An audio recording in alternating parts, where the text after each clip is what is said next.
Alright, good morning everyone. I know it seems weird because this is all just one video, but I kind of want to just portray the day after day kind of thing so you know there's like different days. So this is day one post-fire. I still do not know what caused the little K&N filter to just go up in flames like that. The only thing I figure that it's coated in oil and there must have been some sparks jumping out of the spark plug wire, so guess I'm going to have to wrap some loom on the next ones or try to run it. See, it's kind of hard to run them down, but I'm going to have to find some other way of routing them to keep them away from that breather. So, yeah, more money now. I'm going to have to order new spark plug wires, the whole kit, unless I can just buy individual wires. But anyhow, man, so let's talk about the TV cable. I watched a few YouTube videos. It seemed simple enough. Everybody that did it, though, had the transmission out of the car. So basically there's one bolt and the cable comes up, and I apologize, I meant to keep the cable. The trash was coming and I had a can in here full and the cable was in it and I threw everything away. But let me put this beautiful, don't forget, man, if you want your Project Z28 cup, hoodies, t-shirts, or some LTW merchandise, links down below. Proceeds go to fund stuff like this garage and that. So anyhow, there's one bolt, the cable pulls up, and then there's like a 90-degree hook that comes out of the transmission, just barely. And then you're supposed to take, there's a little flat piece of metal and a little eyelet that hooks into that, and you push it down. Seems easy, right? It's really easy when the transmission's out of the car. It's really hard when the transmission's on the car and the transmission's here and a piece of frame rail is here and you barely have enough room to get your hand up to feel that little piece of metal that's spring-loaded when you pull up on it. I literally spent probably at least 3 hours total under the car fiddling with that to get it done. I had it hooked up once. Go figure, the very first time it went on, like I was feeling around and I got it hooked, and when I went to push the housing in, it wouldn't go in. And then it came undone. I started looking at the two cables to see what the difference was. Well, the new cable had this rubber piece on it with all these ribs, a gasket, an O-ring type thing. The other one didn't, because it was still stuck in the transmission. So then the one time I got it hooked up easy, it wouldn't go in. I had to take it back out because the O-ring was stuck in the transmission. I tried to get it out, it wouldn't budge, so I decided to pull the new one off the old cable. And then, like I said, I probably spent the next 3.5 hours or more under the car hooking it. Just kept doing it. Actually, man, this part of my hand was tore up raw from reaching in there. And I finally had to go kind of put my hand around the transmission mount, get it up along the transmission so I could use this finger to hold the mount up, and I was using this finger to try to hook the cable. And I finally got it. What I did, if anybody else is trying in this situation, I have some needle nose vice grips. When I finally got that thing to hook, I went under the hood, I pulled the cable out and pushed on that and got it extended out as far as I could, and then I used the vice grips to hold that. So that way when I went underneath the car and finished pushing that housing down, the vice grips had pressure on that spring. And other than that, because I mean every time you push down, the whole assembly slides down and then that hook just wants to drop off. Oh, and the thing I forgot to mention is that little cable, that little eyelet, I swear is just a little bit bigger than maybe what a paper clip is. That's what makes this thing so challenging, because you have a cable that keeps wanting to turn. You have this hook, and it's very, very fine little device. But so yeah, the car runs. I still have to mess with the idle. I think I mentioned it before, maybe not. When I was putting the car back together, like I had mentioned before, the car had been converted to 134, so there's adapters. And I don't know why I threaded on. It kind of looks ugly anyhow. You really only need it to service the AC. So I probably shouldn't, but when I put it on, I noticed it was starting to hiss and all that when I threaded it on. So what I think happened is it was pushing in, and then probably maybe that adapter leaked, because there's almost like no Freon in the system. It all vanished, which is highly suspect. I don't think it would have leaked out that fast. So I'm just going to put a couple of cans in here and go from there. I think the system's actually fine, and I think it's that stupid adapter. Oh, you know what I forgot? Check it. She's back home in the garage. That's what I wanted to start with.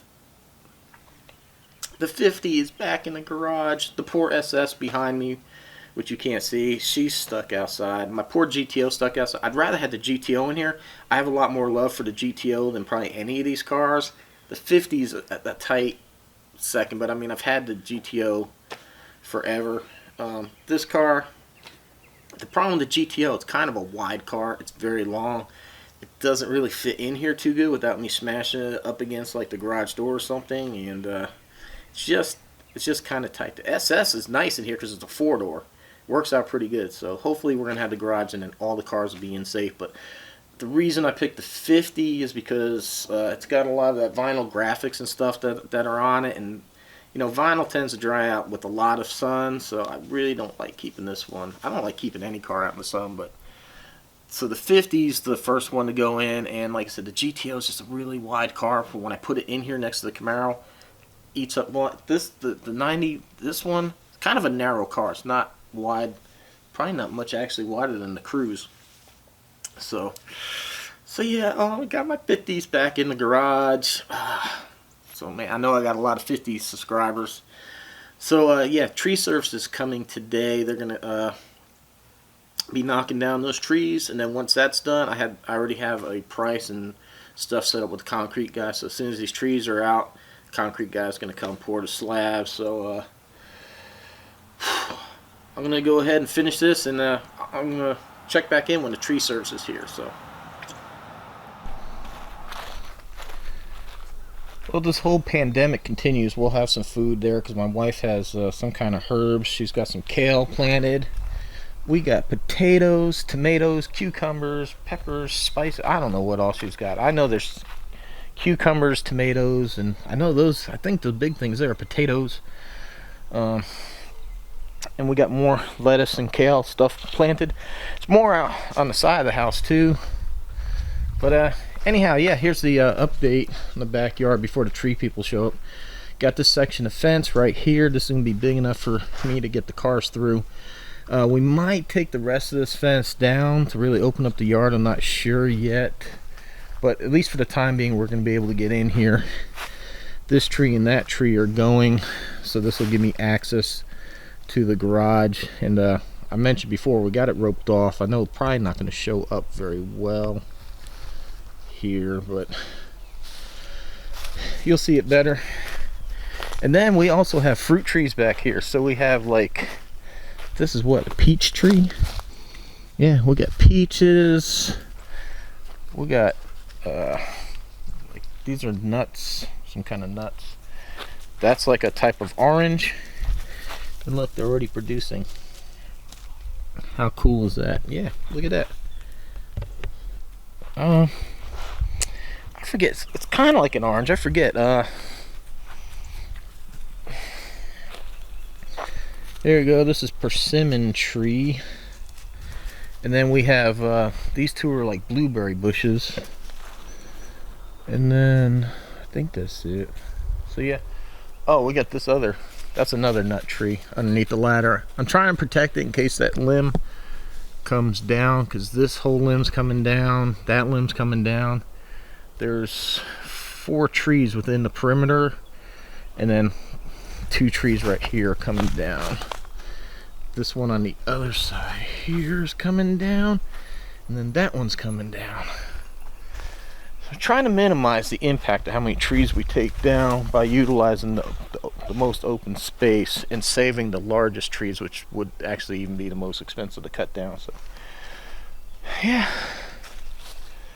So there we have it. Oh, we got another tree way over there that she planted.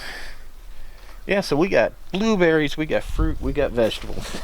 They're probably not going to grow fast enough for us to eat anything before this whole thing ends. Hopefully it's going to end soon.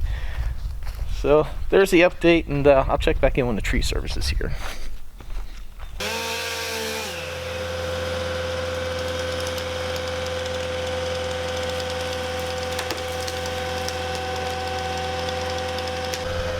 that tree tough, it don't want to go. Not without a fight.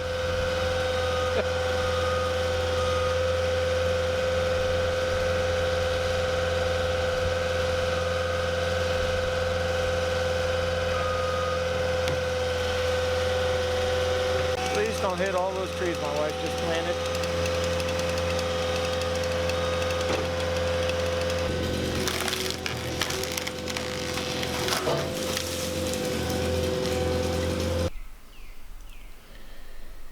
Check it out. That's the path for the garage. Everything's been cut down. Woohoo! Alright! Alright, we're gonna wrap up this vlog, so let me go set this camera down. Alright, you know the only bad thing about having the cars back in the garage is I have to keep opening the door to get to one side of the shelves or the other for something, but it's worth it to have my beautiful 50th anniversary back in the garage. And hopefully soon the cars will be back there in the nice big garage, and I'll never ever have to worry about putting one outside to do work again. So it's gonna be freaking great. So number one, sorry this video's pretty long. I try not to do this. You know, I try to keep the videos at about 10 minutes or so they're not too long, but I really haven't had a lot of time to work on a video. So, and then two, you know, I'm sorry I'm not getting videos out regularly like I want to.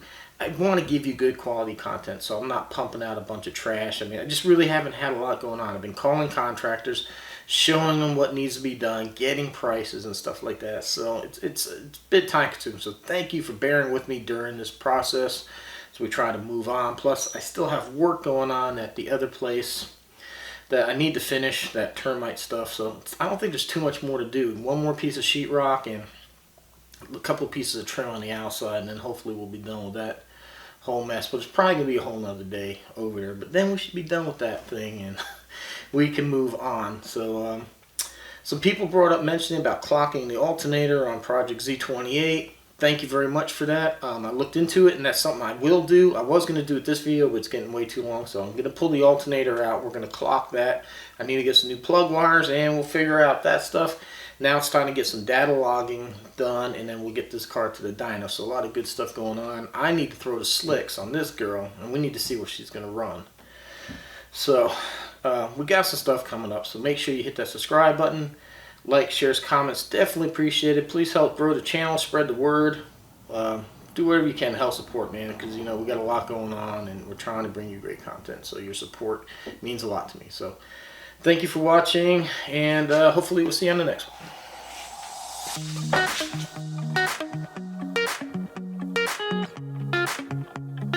one.